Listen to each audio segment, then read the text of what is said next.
gözlərimin yaşını hər gün tökürəm. Baxıram cavanlara, hamı gülür, hamı danışır.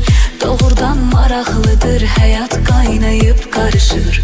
Amma mən cavanlığımı sevgimə qurban verirəm. Qara saçlar ağarır, bel bükülür, üz qırışır.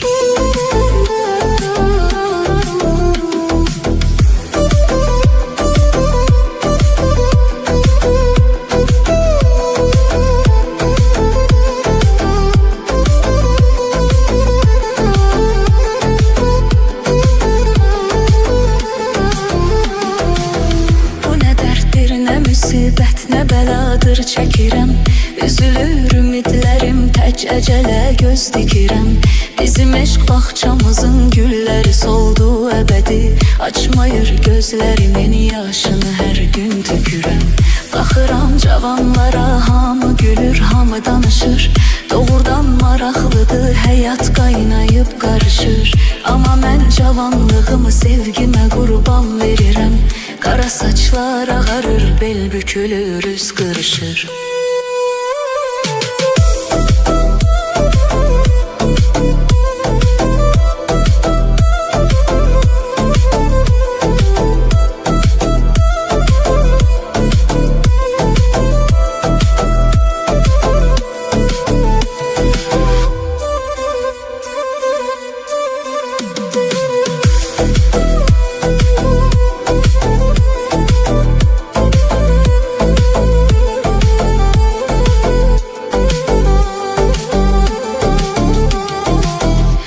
Dərddir, nə müsibət, nə bəladır çəkirəm.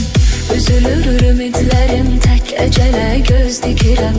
Bizim eşq bağçamızın gülləri soldu əbədi.